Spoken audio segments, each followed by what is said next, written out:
الحمد لله رب العالمين والصلاة والسلام على سيد الأنبياء والمرسلين وعلى آله وأصحابه أجمعين أما بعد أعوذ بالله من الشيطان الرجيم بسم الله الرحمن الرحيم إنا أعطيناك الكوثر فصل لربك وانحر إن شانئك هو الأبتر صدق اللہ المولانا العظیم۔ اس سے پہلے میں نے آپ حضرات کے سامنے قربانی کے واجب ہونے کے کیا کیا شرائط ہیں اور قربانی کا نصاب کیا ہے، ان تمام کو میں نے آپ حضرات کے سامنے بیان کر دیا تھا۔ کچھ باتیں اور رہ گئی ہیں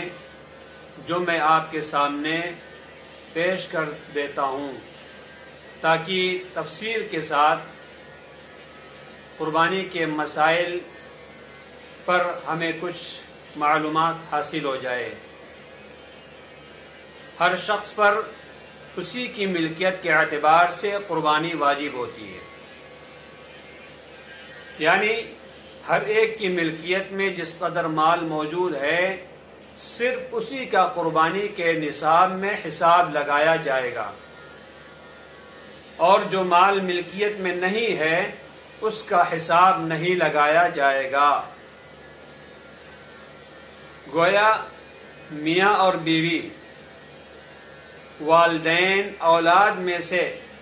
ہر ایک کی اپنی اپنی ملکیت کا الگ الگ اعتبار ہے۔ اگر شوہر اور بیوی دونوں ہی صاحب نصاب ہوں تو دونوں کے ذمے قربانی واجب ہوگی۔ اسی طرح اگر والد بھی صاحب نصاب ہے اور بیٹا بھی صاحب نصاب ہے تو دونوں کے ذمے الگ الگ قربانی واجب ہوگی۔ یہ نہیں ہے کہ باپ نے اپنی قربانی کرائی اور اس میں بیٹے کو بھی شریک کر لیا تو بیٹے کی بھی قربانی ادا ہو گئی، ایسا نہیں ہے۔ یہ صورت جائز نہیں ہے، یہ طریقہ جائز نہیں ہے۔ آج کل عوام میں یہ غلط فہمی پھیلی ہوئی ہے کہ بہت سے لوگ گھر کے سربراہ کی ذاتی حصے کی قربانی گھر کے دیگر افراد کی جانب سے کافی سمجھتے ہیں کہ جب گھر کے بڑے نے اپنی قربانی کر لی اور اسی میں گھر کے افراد کی بھی نیت کر لی تو یہ قربانی تمام لوگوں کی طرف سے کافی ہو گئی، حالانکہ یہ بات بالکل بھی درست نہیں ہے۔ احناف اور دیگر ائمہ کرام کا مذہب یہ ہے کہ ہر شخص پر اسی کی ملکیت کے اعتبار سے قربانی واجب ہے۔ مثال کے طور پر بیوی اگر صاحب نصاب ہے تو بیوی پر الگ قربانی واجب ہے، والدین اگر صاحب نصاب ہیں تو والدین پر الگ قربانی واجب ہے، بھائی اور بہن اگر وہ صاحب نصاب ہیں تو ان لوگوں پر الگ قربانی واجب ہے، بیٹا، والد، یہ تمام لوگ اگر صاحب نصاب ہیں تو ان کے ذمے اپنی الگ الگ قربانی واجب ہوگی، ایک ہی قربانی تمام لوگوں کی طرف سے کافی نہیں ہوگی۔ جیسا کہ ہمارے معاشرے میں یہ بات عام لوگوں میں پھیلی ہوئی ہے کہ جب قربانی کا بکرا لے کر آتے ہیں تو گھر کا والد یا گھر میں جو بڑا ہے اس کی طرف سے قربانی کرا دیتے ہیں، تو ہم تمام لوگ یہ سمجھتے ہیں کہ تمام لوگوں کا فرض واجب ادا ہو گیا ہے، حالانکہ ایسا نہیں ہے، بلکہ جس شخص پر قربانی واجب ہوئی تھی اس نے جب اپنی قربانی کرائی تو وہ قربانی اسی کی طرف سے ادا ہوئی، باقی دیگر افراد کی طرف سے وہ قربانی ادا نہیں ہوئی۔ اگر وہ صاحب نصاب ہیں اور ان لوگوں نے اپنی قربانی نہیں کرائی تو ایسے لوگ اس وعید کے اندر شامل ہوں گے جو نبی علیہ السلام نے فرمائی تھی کہ اللہ کے نبی علیہ السلام نے فرمایا کہ جو شخص قربانی کی گنجائش رکھتا ہے، قربانی کرانے کی طاقت رکھتا ہے، قربانی کرانے کی وسعت رکھتا ہے، ایسا شخص اگر قربانی نہیں کراتا ہے تو یہ شخص ہماری عیدگاہ کے قریب بھی نہ آئے۔ اگر وہ قربانی صاحب نصاب ہونے کے باوجود نہیں کرواتا ہے تو وہ شخص گنہگار ہوگا اور اس وعید کے اندر شامل ہوگا جو نبی علیہ الصلوۃ والسلام نے فرمائی ہے۔ گھر کے افراد کو اپنی ذاتی قربانی میں شریک کرنے کی دو صورتیں ہیں کہ گھر کا سربراہ اپنی ذاتی قربانی میں گھر کے افراد کو اگر شریک کرنا چاہتا ہے تو اس کی دو صورتیں ہیں۔ پہلی صورت یہ ہے کہ قربانی تو گھر کے سربراہی کی طرف سے ہو، البتہ ثواب میں گھر والوں کو بھی شریک کرنا چاہتا ہے تو ثواب میں گھر والوں کو شریک کر سکتا ہے۔ یہ طریقہ جائز ہے، یہ صورت جائز ہے کہ ثواب میں گھر کے اور دیگر افراد کو شریک کرنا چاہتا ہے تو شریک کر سکتا ہے، ان کو بھی ثواب اس کا مل سکتا ہے۔ دوسری صورت جو جائز نہیں ہے وہ یہ کہ گھر کا سربراہ گھر والوں کو اپنی واجب قربانی میں شریک کرنا چاہے تو گھر والوں کو اپنی واجب قربانی میں شریک نہیں کر سکتا ہے۔ اگر شریک کرتا ہے تو یہ قربانی اسی کی طرف سے ہوگی جس نے اپنے نام کروائی ہے، باقی دیگر افراد کو جس نے شریک کیا ہے اس کی طرف سے قربانی ادا نہیں ہوگی۔ جس طریقے سے نماز ہے، زکوٰۃ ہے،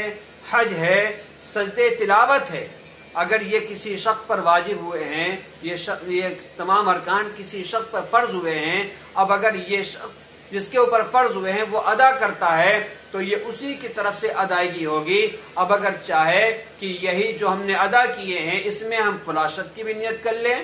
کہ حج فلاشت کی طرف سے بھی ادا ہو جائے تو دوسرے کی طرف سے حج ادا نہیں ہوگا، یہ حج جس نے کیا ہے اسی کی طرف سے حج ہوگا، یہ نماز جس نے پڑھی اسی کی طرف سے ادا ہوگی، دوسرے کی طرف سے نماز ادا نہیں ہوگی۔ سجدے تلاوت جس نے کیا ہے اسی کی طرف سے سجدے تلاوت ادا ہوگا، دوسرے کی طرف سے سجدے تلاوت ادا نہیں ہوگا۔ اور آج کل ہمارے گھروں میں یہی طریقہ رائج ہے کہ گھر میں ایک قربانی ہو گئی اور تمام لوگ یہ سمجھتے ہیں کہ ہم تمام لوگ قربانی سے بری ہو گئے، ہم تمام لوگوں کی قربانی ادا ہو گئی ہے۔ یہ بات بالکل بھی درست نہیں ہے، بلکہ گھر کے جتنے بھی افراد صاحب نصاب ہیں ان تمام لوگوں کو اپنی الگ الگ قربانی کرانی ہوگی۔ اگر وہ قربانی کے ان 3 دنوں میں صاحب نصاب ہیں، 10، 11، 12 ذی الحجہ کو اگر وہ صاحب نصاب بند ہوتے ہیں تو ان لوگوں کو اپنی قربانی کرانی پڑے گی، قربانی کرانی واجب ہے۔ رہا رقم کے متعلق بھی بہت سے لوگوں میں یہ غلط فہمی پھیلی ہوئی ہے کہ اگر رقم ہمارے پاس موجود ہے یا بینک اکاؤنٹ میں ہے یا میں نے کسی کے پاس امانت رکھوائی ہے، اگر یہ تمام صورتیں ہیں تو ایسی صورت میں قربانی واجب ہوگی، اور اگر ہمارے پاس نہیں ہے، بینک اکاؤنٹ میں نہیں ہے یا کسی کے پاس امانت ہم نے نہیں رکھوائی ہے تو ایسی صورت میں ہمارے اوپر قربانی واجب نہیں ہے، چاہے وہ اپنے پاس ہو، چاہے بینک اکاؤنٹ میں ہو یا کسی کے پاس امانت رکھوائی ہو، اپنی ملکیت میں موجود ہو، ملکی ہو یا غیر ملکی ہو، ملک میں ہو یا غیر ملک میں کرنسی کے طور پر ہو، تو ان تمام صورتوں میں اگر وہ مال ہمارا نصاب تک پہنچتا ہے، 52.5 تولہ چاندی کی قیمت کو پہنچتا ہے تو ایسے شخص پر قربانی واجب ہو جائے گی۔ ایسے ہی ہم نے حج یا عمرہ کرنے کے لیے، مکان بنوانے کے لیے، گاڑی خریدنے کے لیے، شادی بیاہ وغیرہ کرنے کے لیے رقم جمع کی تھی، اگر وہ رقم نصاب تک پہنچتی ہے تو ایسے شخص پر قربانی واجب ہو جائے گی۔ یا کسی کو قرض کے طور پر رقم دی جس کے ملنے کی امید ہو، بھلے ہی وہ تاخیر سے ملنے کی امید ہو، تو ایسے شخص پر بھی قربانی واجب ہے اگر وہ نصاب تک مال پہنچتا ہے۔ اسی طرح وہ رقم جو کسی کے ذمے ادھار ہو، جس کے ملنے کی امید ہو، بھلے تاخیر سے ہی کیوں نہ ہو ملنے کی امید ہو، اگر وہ مال نصاب تک پہنچتا ہے تو ایسے شخص پر قربانی کرانا واجب ہو جائے گی۔ اسی طرح بینک اکاؤنٹ میں جمع کرائی گئی رقم، اسی پیسہ جیسے اکاؤنٹس میں جمع کرائی گئی اصل رقم، اسی طرح انشورنس یعنی بیمہ میں جمع کرائی گئی اصل رقم، ذاتی کاروبار یا مشترکہ کاروبار میں لگائی گئی رقم، کاروبار میں نفع کے طور پر حاصل ہونے والی رقم، نوکری اور ملازمت سے ملنے والی تنخواہ کی رقم کمیٹی یعنی بی سی میں جمع کرائی گئی رقم جو ابھی تک اس نے بی سی وصول نہیں کی گئی ہے. تو یہ ان تمام صورتوں میں اور بھی اس کے علاوہ بہت سی صورتیں ہیں. اگر اس کے پاس مال ہے اور وہ مال نصاب تک پہنچتا ہے 52.5 تولہ چاندی کی قیمت کو پہنچتا ہے قربانی کے 3 دنوں میں, تو ان تمام صورتوں میں ایسے شخص پر قربانی کرانا واجب ہے. اگر قربانی نہیں کراتا ہے تو وہ شخص اس وعید میں شامل ہوگا. رہا دوسرا مسئلہ کہ کیا رقم پر قربانی واجب ہونے کے لیے اس کا ضرورت سے زائد ہونا ضروری ہے. رقم جو ہے ان اموال میں سے ہے جن پر قربانی کا حکم لاگو ہوتا ہے. قربانی کا حکم لاگو ہونے کے لیے اس کا ضرورت سے زائد ہونا ضروری نہیں ہے, جیسا کہ بعض لوگ سمجھتے ہیں کہ وہ رقم اگر ضرورت سے زائد ہے تب تو قربانی واجب ہوگی, اور اگر وہ رقم ضرورت سے زائد نہیں ہے تو اس پر قربانی واجب نہیں ہوگی. یہ واضح غلطی ہے. رقم کسی بھی صورت میں ہو, وہ کسی بھی مقصد کے لیے رکھی گئی ہو, آئندہ آنے والے کسی بھی مقصد کے لیے رکھی گئی ہو, اگر وہ رقم نصاب تک پہنچتی ہے تو ایسی رقم پر قربانی واجب ہو جائے گی. اس سے یہ بات معلوم ہوئی کہ جو رقم شادی بیاہ کے لیے, حج اور عمرہ کرنے کے لیے, یا گھر بنانے کے لیے, یا گاڑی وغیرہ خریدنے کے لیے جمع کی گئی, تو وہ رقم اگر نصاب تک پہنچتی ہے تو اس رقم پر بھی قربانی واجب ہو جائے گی, اگر وہ قربانی کے 3 دنوں میں وہ رقم ہمارے پاس رہتی ہے نصاب کے بقدر. اسی طریقے سے اس سے مسئلہ واضح ہو جاتا ہے کہ اگر کسی خاتون کے پاس 2 تولہ سونا اور ساتھ میں اس کے پاس کچھ رقم بھی ہو, بھلے وہ رقم گھریلو یا ذاتی اخراجات خرچے کے لیے رکھی گئی ہے,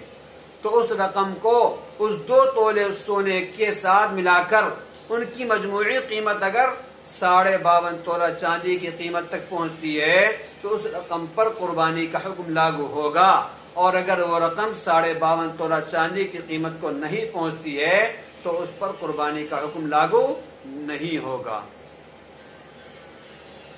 رہا ضرورت کی چیزیں, جو چیز ضرورت سے زائد ہیں وہ کیا کیا چیزیں ہیں جو چیز ضرورت سے زائد ہے اور ان کا اعتبار نہیں کیا جاتا ہے. جیسے رہائشی مکان, رہنے کا ہمارا مکان ہے, یہ بھی ضرورت سے زائد ہے, ان کا اعتبار نہیں کیا جائے گا. یہ ضرورت سے زائد نہیں بلکہ ضرورت کی چیز ہے. گھر کا جو مکان ہے جس میں ہم رہتے ہیں یہ ضرورت کی چیز ہے. اسی طرح پہننے کے کپڑے اور جوتے, کھانے پینے کے برتن, ضرورت کی گاڑی, گھریلو ضروریات میں استعمال ہونے والی چیزیں, جو گھریلو ضروریات میں استعمال ہونے والی چیزیں ہیں جیسے سلائی مشین ہے, دھلائی مشین ہے,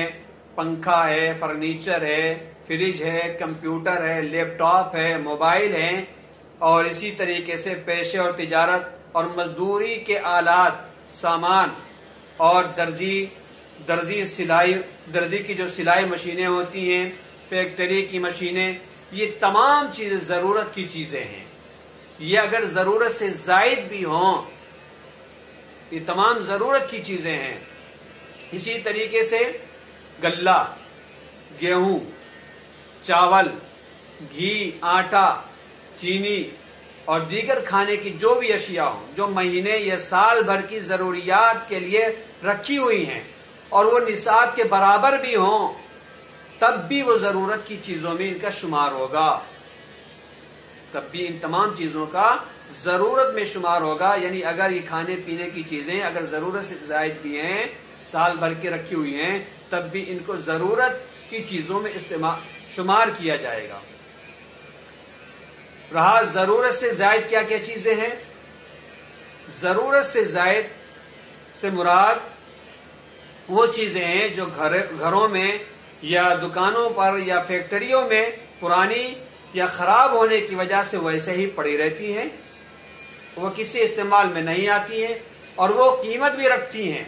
جیسے فالتو مشینیں ہیں، فالتو فرنیچر ہے وغیرہ، ان کے علاوہ بہت جو سامان ہیں جو کسی کام میں بھی نہیں آتے ہیں، فالتو پڑی ہوئی ہیں اور وہ ضرورت سے زائد ہیں،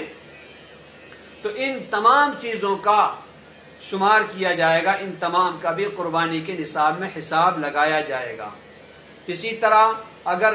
اپنے گھر کے علاوہ کوئی خالی پلاٹ ہو، وہ بھی ضرورت سے زائد ہے۔ کسی نے اپنا ایک گھر کرائے پر دے رکھا ہے تو اس کا کرایہ گھر کی ضروریات میں استعمال ہوتا ہو تو وہ ضرورت سے زائد نہیں۔ اگر اس کا کرایہ اپنے